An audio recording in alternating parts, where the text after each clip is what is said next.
बिस्मिल्लाहिर्रहमानिर्रहीम, अस्सलाम वालेकुम। मैं हूं मोहम्मद उस्मान और आप देख रहे हैं प्रोग्राम हरफे राज और मकबूल जान के साथ। नाज़रीन, मुल्क में कोरोना की दूसरी लहर है, इसकी शिद्दत बढ़ती चली जा रही है और मुल्क के तकरीबन तमाम बड़े शहरों में जो मस्बत केसेस आने की शरह है वो मुसलसल उसमें इजाफा होता चला जा रहा है। ऐसे में हमारी कौम जो है वो एहतियात करने पर भी राज़ी नज़र नहीं आ रही और जिस तरह पहले मरहले के अंदर हमने एहतियात भी की, मास्क भी पहना, लेकिन अब नज़र आ रहा है कि शायद हम उस तरीके से इसको संजीदा नहीं ले रहे और गुज़िश्ता 2 दिन के दौरान बहुत से कीमती लोग जो है हमसे इस कोरोना की वबा का शिकार होकर बिछड़ गए।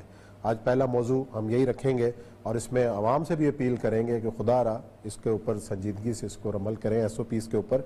साथ ही एक बहुत इंपॉर्टेंट जो वाक़या हुआ गुज़िश्ता दिनों ईरान के अंदर कि उनके एक न्यूक्लियर साइंटिस्ट को जो है वो कत्ल कर दिया गया और आज खबर ये आई कि इराक़ के अंदर एक और ईरानी आला जो शख्सियत थी उसको कत्ल किया गया है। और साथ ही एक आज की डेवलपमेंट ये हुई है कि सऊदी अरब ने इसराइल को अपनी फ़िज़ाई हदूद इस्तेमाल करने की इजाज़त दी है।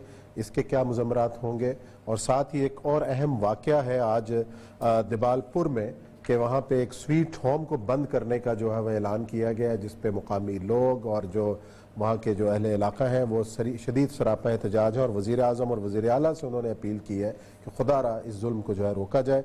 बढ़ते हैं अपने पहले मौजू की जानिब और यह सब कोरोना के हवाले से हम SOPs का जिक्र करते हैं बार बार अपने प्रोग्रामों में भी। जैसे पहली लहर के दौरान पूरा मीडिया ने अपना एक रोल अदा किया था, अब हम देख रहे हैं कि चलें बाकियों को तो छोड़ दें, मीडिया भी इस महाज के ऊपर थोड़ा सा जी मैं वही कह रहा हूँ कि पिछली दफ़ा हुकूमत इसको सीरियसली ले रही थी और मीडिया ने सीरियस लिया था, अपोजिशन इसको सीरियसली ले रही थी, मीडिया ने सीरियस लिया था।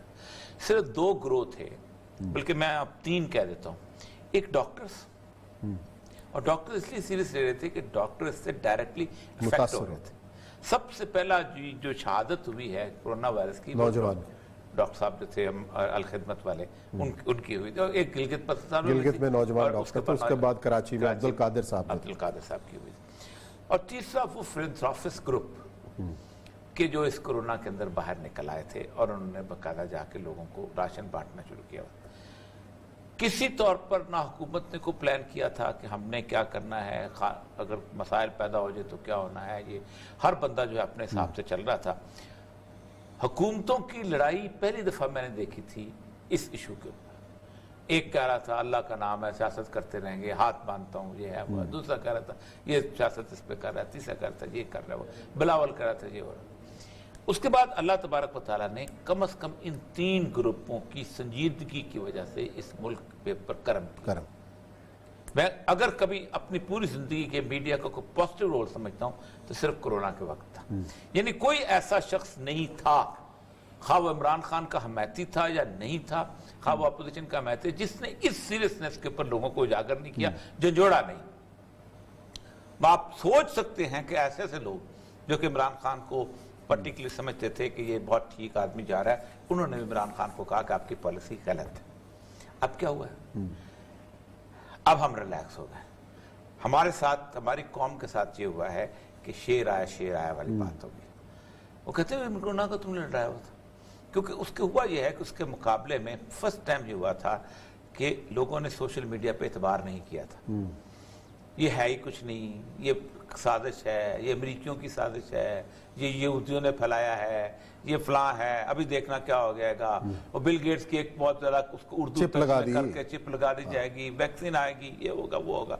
और हम उस वक्त चीखते थे कि भाई अगर कॉन्स्पिरेसी थ्योरी की बात करनी होती तो मेरी उम्र गुजरी है भाई इसी चक्कर में। मुझे तो लोग कहते कॉन्स्पिरेसी थ्योरी, विकिपीडिया वाला, तो मैं ना बताता कि कॉन्स्पिरेसी किधर से आएगी। कम से कम मैंने मुझे तो मौका मिला था, मैं तो और ज्यादा कहता। नहीं, ऐसा नहीं था।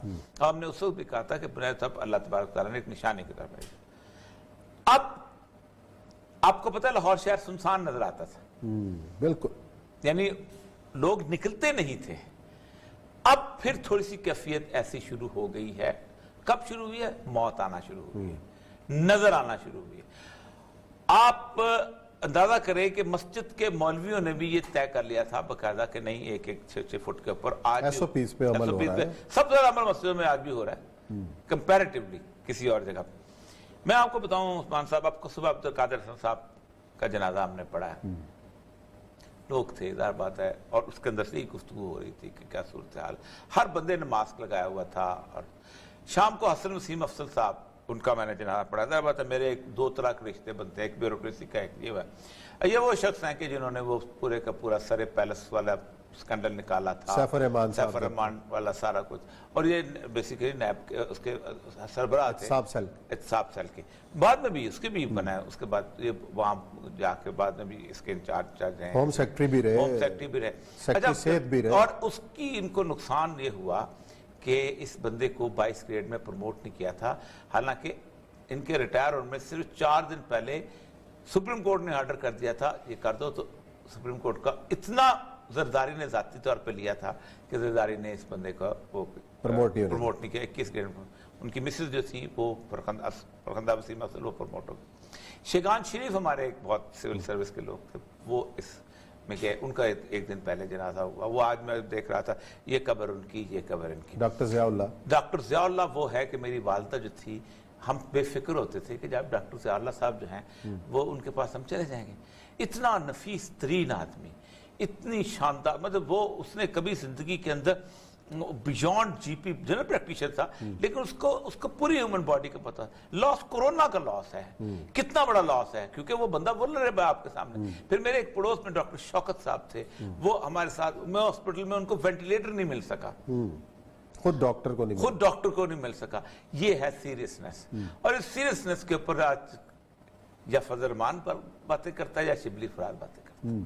वो कहता है तुम्हारा ये हो गया, वो तुम्हारा ये हो गया। मुझे आज को उसका बड़ी अच्छी लगा, शाम ने बड़ी अच्छी बात की। उसने बड़ी अच्छा, नौजवान दोस्त भी हमारा, उसने कहा अगर आप ये प्लान कर रहे हो कि हम जलसे करेंगे, उन जलसों से कोरोना होगा, उस कोरोना से फिर आप लॉकडाउन पे आएंगे और लॉकडाउन से इकॉनमी खराब होगी, तो फिर इमरान खान जो है उसकी गवर्नमेंट जो है फिर खराबी में चली जाएगी और अपोजिशन के बल्ले बल्ले हो जाएंगे। तो इससे ज्यादा क्रिमिनल सोच नहीं हो सकती। इसी तरह अगर इमरान खान ये समझता है कि 4 बंदे अपने करके और इस तरह करके अब उनका बारी आ गई है तो ये कर दे, कंसेंसस पे आप ना इमरान खान को बिठाने पे आता है ना ये आते हैं। इसमें सब नुकसान आम आदमी का हो रहा है।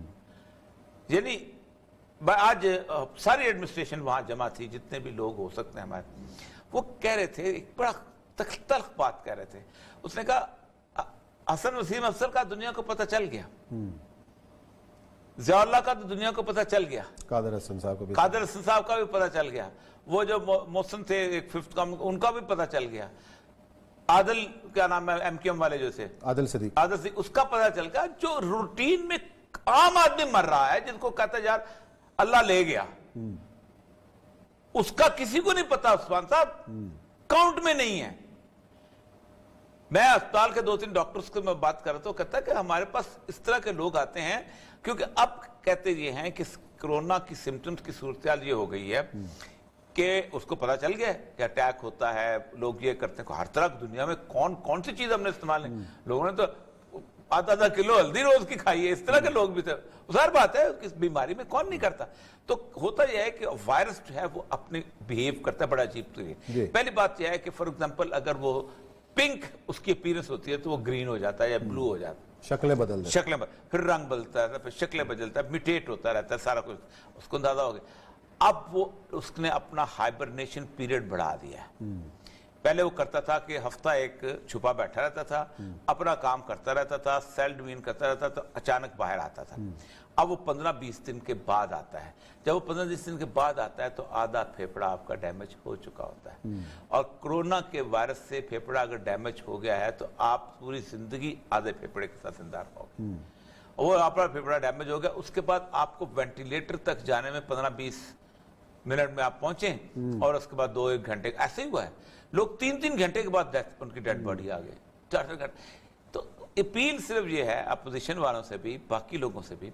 मैं एक जगह बैठा हुआ एक पॉलिटिशियन का सियासत डिस्कस कर रहा था कि जी हमारा राइट है। ओ भाई, राइट ऑफ लाइफ सबसे इंपॉर्टेंट। इंसान, ये 22 करोड़ इंसान है, इन 22, और आप अगर आपका कद बुलंद होगा, मेरा तो नहीं होगा, तो इससे जिम्मेदारी तो फिर हुकूमत की भी है ना कि आए मुज़ाकरात की दावत दे, बैठे टेबल पे। आप मुझे देखें, क्यों प्रोलॉन्ग कर रहे हैं? मेरा एक थोड़ा बहुत सॉफ्ट कॉर्नर इमरान खान साहब था ना, मेरे पूरे 4 साल 5 साल के प्रोग्राम निकाल ले, अगर किसी जगह मैंने इमरान खान की बैशिंग की है तो कोरोना पे की। और मैंने यहां तक कहा है कि इनकॉम्पिटेंट आदमी है इस मसले के अंदर, हैंडल ही नहीं कर सकता रहा। आप भी नहीं कर रहा। अपोजिशन जल्द से ना करे तो अब बैठे मुज़ाकरात की मेज पर किसने बिठाना है? हाँ, ये तो इमरान खान। हम क्यों इंतजार कर रहे हैं? अगर अपोजिशन ये चाहती है कि ये कोरोना फैले तो बैठे मेज पे। अगर इमरान खान से ये तवक्को होती कि वो इस मुल्क के अंदर रिफ्ट की बजाय कंसेंसस की सियासत करता, तो हम ये 2 लोग ऐसे हैं ना कि जिन्होंने पूरी जिंदगी ये रिफ्ट की सियासत की, लेकिन भुट्टो संभल गया था प्रेसिडेंट बनने के बाद। भुट्टो ने, जिस वक्त आपको पता है गोलमेज कॉन्फ्रेंस जब अयूद ने बुलाई थी, तो Bhutto was the only person जिसने बाइकआउट किया था। शेख मुजीब आ गया था, भुट्टो नहीं गया था। लेकिन जब वो वज़ीर आज़म बन गया, उसने कहा नहीं, वली खान को भी बुलाओ, उसको भी बुलाओ, ये बुलाओ, कंसेंसस का कॉन्स्टिट्यूशन दो, फलां। इमरान खान नहीं संभला। तो कौन समझाएगा? कौन? सर मैं तो जरूर समझाते हैं, हमारे बस में होता तो बिठाएगा कौन? हम तो दुआ भी करते हैं। मैं तो कसम से सुबह में साहब से मैं दुआ कर रहा था, मैंने कहा या अल्लाह और कुछ नहीं ना, मौत न दे, लेकिन जायका थोड़ा थोड़ा चखा दे कोरोना का, ताकि पता चले कि किस पेन से लोग गुजरते हैं। चले जी, यहाँ ब्रेक का वक्त है, ब्रेक लेते हैं और कुछ जिक्र करेंगे जो आलमी सतह पर जो तब्दीलियां हो रही हैं, जो डेवलपमेंट्स हो रही है उनका।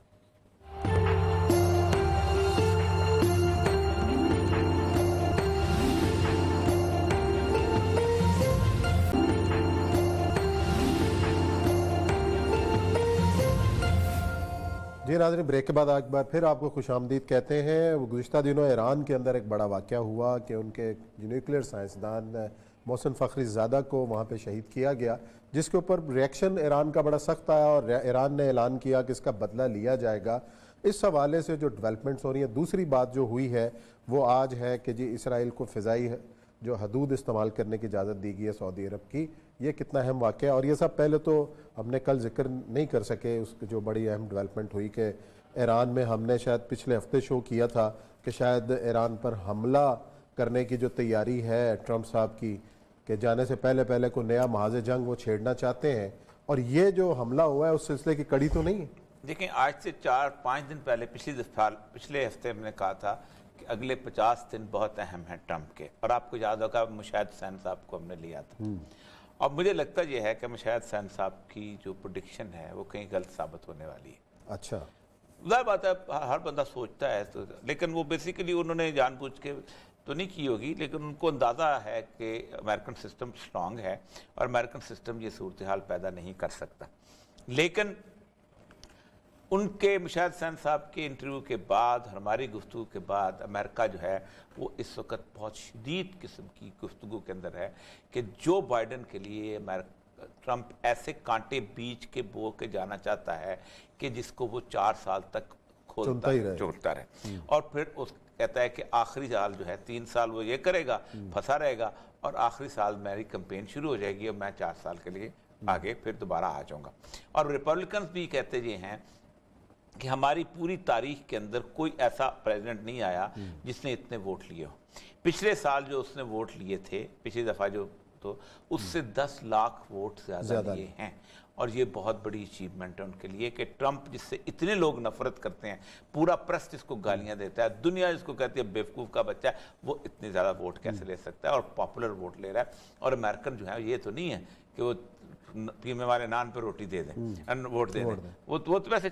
अच्छा, मैं आपको अब आते हैं इस सारे मिडल ईस्ट के क्राइसिस में।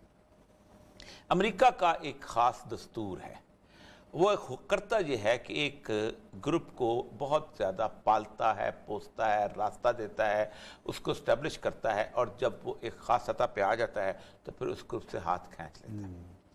9/11 के बाद मिडिल ईस्ट के अंदर जिस ग्रुप को कहीं ना कहीं अमेरिका ने थोड़ा सा आगे बढ़ावा दिया वो ईरानी थे, क्योंकि 9/11 के बाद हुआ ये कि अमेरिका ने सद्दाम हुसैन जो था उसकी फर्स्ट जो वार थी, इराक वार, उसके बाद सद्दाम हुसैन को उन्होंने फारग करना ही करना था, क्योंकि पहले भी कुवैत से कर के उन्होंने ये कर दिया था। तो उन्होंने बाकायदा सद्दाम की पूरी फोर्स जो थी, air force, military force, tank, artillery, सब उसने तबाह कर दी ताकि एक रास्ता मिल जाए ईरान को इराक के अंदर पांव जमाने का। उस तक 2 बुनियादी तौर पर थे मसले। एक तो ये था कि इराक को तबाह करने से सबसे ज्यादा फायदा होगा इजराइल को, और यार बात है ईरान जो है वो कहीं अपने कदम जमा नहीं सकता, क्योंकि ईरानी पर्शियन स्पीकिंग है, वो अरबी स्पीकिंग है, वहां का अरबी स्पीकिंग शिया भी जो है उस तरह की उसकी एफिलिएशंस नहीं बनती। फिर उसके बाद हुआ ये था कि 2006 के अंदर जो क्राइसिस आया था लेबनान के अंदर, जो उन्होंने मिसाइल फायर किए थे, उसके बाद वो समझते थे कि लेबनान में भी कोई ना कोई सूरत हाल ऐसी बिल्ड की जाए। लेकिन जैसे हर मुल्क के अंदर कौमी रियासतों में गंद होता है, ईरान में भी, सऊदी अरब में भी, यमन में भी, बाकी जगह भी एक गंद था, और वो गंद बुनियादी तौर पर यह था कि चूंकि हम आ गए हैं तो हम बहसीत अपनी पुरानी ईरानियन उस पर वापस चले जाएं। इसलिए फिर बहरीन में भी मसला शुरू हुआ, कुवैत में भी मसला शुरू हुआ, यमन में भी मसला शुरू हुआ, सीरिया का क्राइसिस बहुत बड़ा बन गया, और फिर सऊदी अरब ने बिहेव करना शुरू किया। ताज़ा तरीन क्राइसिस जो बिल्ट हुआ है वो हुआ इस बात पे है कि ट्रंप ने अपनी फोर्सेस वापस ले गया सीरिया से। ट्रंप ने यमन में सऊदी अरब का साथ नहीं दिया। ट्रंप अफगानिस्तान से निकलने लगा, पड़ोस था ईरान का। ट्रंप बाकी जगह उसने कहा जाओ जाओ जहन्नम में जाओ, मैं नहीं आता हूं। इवन के उसने किसी तौर पे कोई इन्फ्लुएंस नहीं दिखाया। रशिया का उसका जो देर ज़ूर के ऊपर क्राइसिस था उससे भी 14 सितंबर 2019 को एक बहुत बड़ा वाकया होता है, और वो होता है अल बकीक जो है ऑयल फील्ड है सऊदीया का। 1940 में जहां ऑयल दरियाफ्त हुआ था, और 1950 के अंदर ये दुनिया का बिगेस्ट क्रूड ऑयल डेपो बना, दुनिया का सबसे बड़ा। इसमें वाकया होता है तो 20 ड्रोन्स जो हैं वो फायर होते हैं, और वो पर्सियन वाले जो होते हैं, उसके ऊपर सबसे पहले हुआ ये कि हौसियों ने ये चीज कबूल कर ली कि हमने किया। लेकिन दुनिया में फिजा छुपती नहीं है। अमेरिकन में और इजरायली ये दूसरे ये समझने लग गए, उन्होंने कहा कि बेसिकली ये कैपेबिलिटी ही नहीं है हौसियों के पास। और उसमें जो एक रिपोर्ट जो मैं इसमें सामने मेरी रिपोर्ट है वो बड़ी अजीबोगरीब है, जो CIA ने रिपोर्ट वहाँ जमा करती है कि उन्होंने बेकर लो फ्लाइंग, ठीक है, neither there that Iran's drones and the cruise missiles flew so low and with such stealth technology जिसको कहते हैं उसामा बिन लादेन वाली चीज, that neither their takeoff nor their impending attack was detected in the time by the Saudis or the US. Israel ने उनको report की कि ये वहां से उड़े हैं। अब जाहिर बात है इजराइल का अमेरिका के साथ। उसके बाद से ट्रंप ने पहली दफा अमेरिका में ऐसा हुआ कि ट्रंप ने कहा मैं तुम्हारी जिम्मेदारी नहीं लेता हूं, सऊदी अरब को कह दिया। उन्होंने कहा तुम्हारी अरामको जो है अमेरिका की है।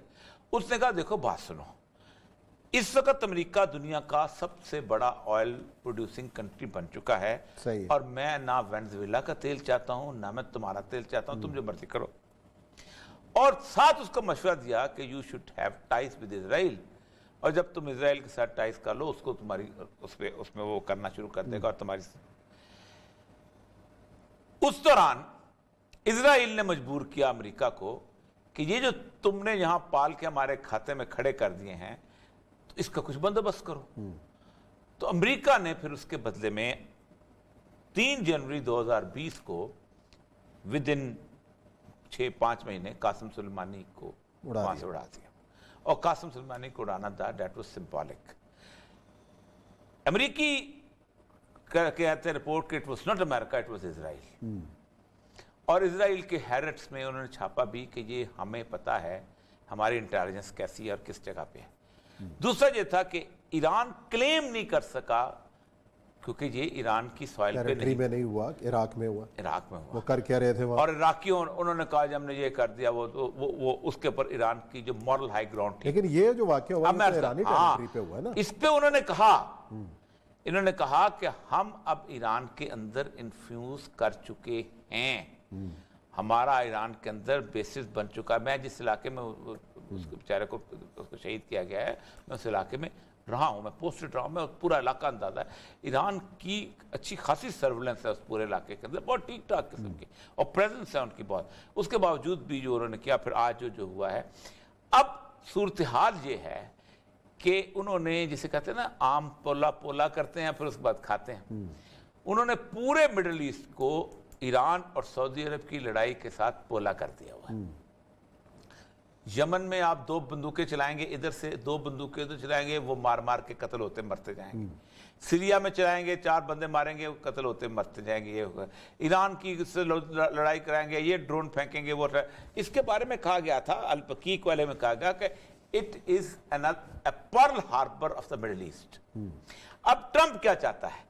ट्रंप ने उस वक्त भी कहा है कि उसने कहा है कि देखो मेरी बात सुनो, मैं इस सारे मामले के अंदर जो भी करना चाहता हूं, 2 चीजें जो हैं उसके बारे में, कि मैं इजराइल को अपनी जिंदगी में सेव करके जाना चाहता हूं। और उसके लिए आपको पता है कि लेबनान का जो हुआ था धमाका जो हुआ था, it was a huge depot of all these missiles and everything, जिसको उन्होंने बाद में कहा है कि ये वो जहां से वो सप्लाई चल रही थी सारा, मैं उसको इजराइल को से, और कुशनर भी अब एक्टिव हो चुका वैसा है। ये जो जंग बिल्टअप होगी, ये जो बाइडेन की अगले 3 साल की इकॉनमी को ऐसे जोड़ करके हिला के रख देगी। क्यों? अच्छा, जंग बिल्डअप कैसे होगी अगर ईरान कोई ऐसा एक्ट करता है जिस पर उसने ऐलान किया है कि जी मैं बदला लूंगा? बदला कैसे ले सकते? उस्मान साहब ना भी बदला ले, मसला यह है कि आप उसको पुश बैक करना शुरू कर दें। होता क्या है? होता यह है कि आपने इस किसी कौम को जब तैयार किया होता है जंग के लिए, आप अब कश्मीर में आप कुछ ना करें और कश्मीर में आप बॉम्बिंग शुरू हो जाए, तो बाजवा साहब या इमरान खान साहब जिंदा रहेंगे इस मुल्क में? नहीं रहेंगे। पाकिस्तान जाके अमृतसर कब्जा कर ले, मोदी जिंदा रहेगा? नहीं जिंदा रहेगा सर, लोग उसका कमीज फाड़ देंगे। यही कैफियत ईरान के अंदर भी है।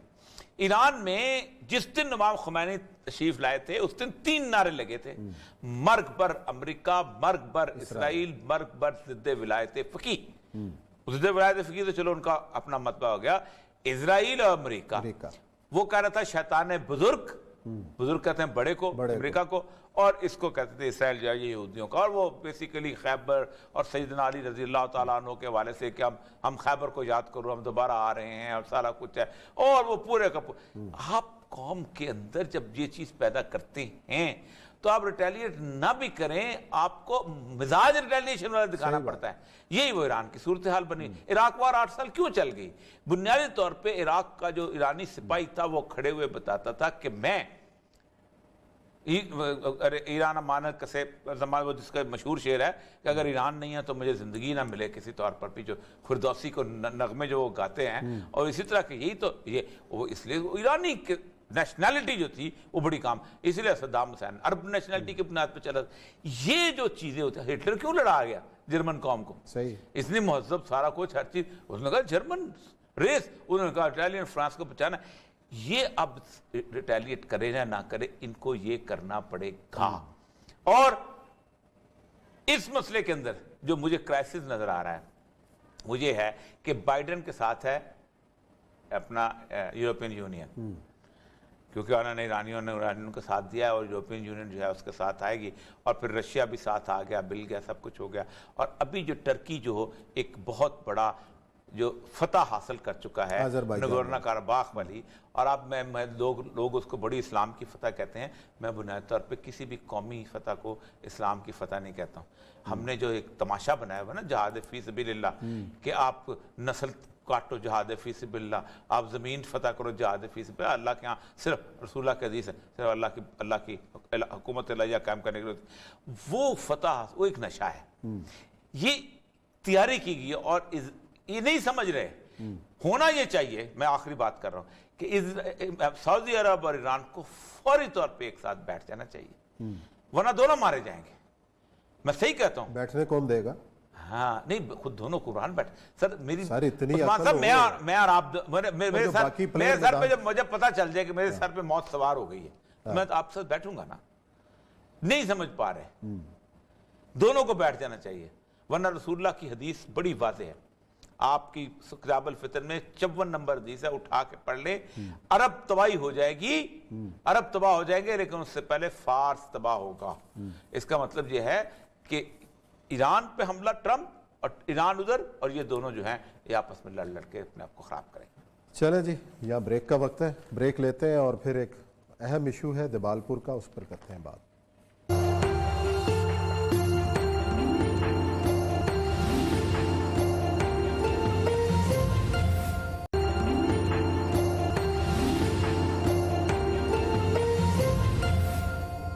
जी नाज़रीन, ब्रेक के बाद आपको खुशामदीद कहते हैं। पाकिस्तान स्वीट होम दिबालपुर का एक वो सेंटर है जिसको बंद करने का फैसला किया गया है। इस हवाले से माएँ और जो बच्चे हैं वो शदीद एहतजाज कर रहे हैं। अहले इलाका इस हवाले से एहतजाज कर रहे हैं और आला हुकाम की तवज्जो इस जानिब मबजूल करा रहे हैं कि 100 से ज़्यादा बच्चा यहाँ पे पढ़ रहा है, यहाँ पे रह रहा है और जो मुख्तलिफ इलाके के स्कूलों में ज़ेर तालीम भी हैं, उसको अचानक बंद करने का फैसला क्यों हुआ है। हमारे साथ उस इलाके की अहम मुमताज़ शख्सियत हैं, हमारे तालीम भी हैं, जाहिद चौधरी साहब। उनसे तफसीलात पूछते हैं कि ऐसा क्यों किया जा रहा है और आप लोगों ने किस किस सतह पर अपनी आवाज़ बुलंद की है। अस्सलाम वालेकुम जाहिद साहब। जी वालेकुम सलाम सर। जाहिद साहब बताइएगा कि जाहिर है स्वीट होम दिबालपुर है, एक अरसे से काम कर रहा है, यहाँ पे बच्चे जो हैं वो रह भी रहे हैं और आपके इर्द गिर्द के जो तालीमी इदारे वहाँ तालीम भी हासिल कर रहे हैं। बंद करने का फैसला क्यों किया जा रहा है और किसका दबाव है? उस्मान साहब, सबसे पहले तो मैंने टीवी और उसकी पूरी टीम का बहुत मशकूर हूँ कि जिन्होंने इस मसले पर आवाज उठाई है। सर, ये स्वीट होम जिसका नाम अब दारुल एहसास है सर, 2013 से दिपालपुर में कायम है। ठीक है। और इसमें 100 यतीम और गरीब बच्चे की तालीम और तरबियत और कफालत की जाती है पाकिस्तान बैतुल माल की तरफ से। और ये बच्चे सर इलाके के बेहतरीन स्कूल में ज़ेर तालीम है। ठीक। और ये बच्चे सर बाकी बच्चों की तरह इंतहाई ब्रिलियंट हैं, इंतहाई। और ये तमाम जितनी भी तालीमी मैदान में इनकी कारकर्दगी बहुत ज्यादा नुमाया है सर। और ये हर साल इनकी पोजीशंस आती हैं बच्चों की। अब ये मकामी जो इंतजामिया है सर इधर की बैतुल माल की और जो दारुल एहसास की है, उनकी नाअहली की वजह से और उनकी गफलत की वजह से ये अदारा बंद हो रहा है। नहीं, वो क्या कहते हैं, वजह होती है फंड नहीं है कि बस कहीं और शिफ्ट करना चाहते हैं, मसला क्या है? क्योंकि ज़ाहिर बात है फेडरल गवर्नमेंट का बजट एलोकेट होता है ना हर चीज का, आप ऐसे तो क्लोज नहीं कर सकते। बहुत ज्यादा है, करेगी पाकिस्तान में चाह रहे हैं। जी जी जी जी, पूरे पाकिस्तान में चल पूरे रहे पाकिस्तान में हैं। सारे प्रोग्राम खत्म कर रहे हैं। नहीं सर, नहीं, ये सिर्फ दीपालपुर का बंद किया है उन्होंने और कि शायद गुजरात का बंद कर रहे हैं, बाकी पूरे पाकिस्तान में चाह रहे हैं। नहीं, कोई रीजन देखे ना। जो वहाँ पे एहलकार आते हैं वो क्या वजह बताते हैं कि हम क्यों बंद कर रहे हैं? क्योंकि बुनियादी तौर पर हर महकमा का जो इदारा होता है उसका बजट अप्रूव होता है उसके अंदर बाकायदा असेंबली से, और वो अनलेस के दोबारा आप असेंबली में ना जाएं, आप उस बजट के मुताबिक आप उसको क्लोज तो नहीं कर सकते किसी एडमिनिस्ट्रेटिव रीजन की वजह से।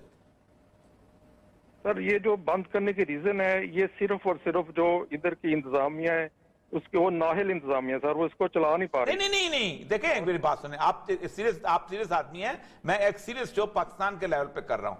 नहल इंतजामिया हो या कुछ हो, नहल इंतजामिया को कोई रीजन, कोई इख्तियार ही नहीं है। मैं एक फेडरल एम्प्लॉय रहा हूं सर, उसको वो अब खुद बंद करने का तो इख्तियार होता ही नहीं है। प्रोविंशियल लेवल का अदारा है, प्रोविंशियल गवर्नमेंट करती है, फेडरल गवर्नमेंट करती है।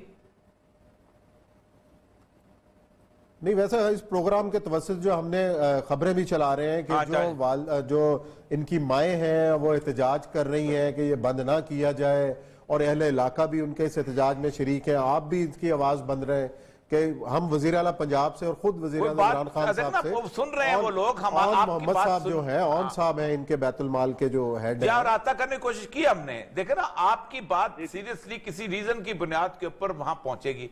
और आप हमारी प्रोग्राम की बात है, आप सिर्फ ये बताइएगा नायल इंतजामिया कैसे बंद कर सकती है एक अदारे? कोई आप देखा ना, ऐसा जो नायल हो जाए, थाना तो नहीं बंद कर सकता, ये तो कानून में नहीं है।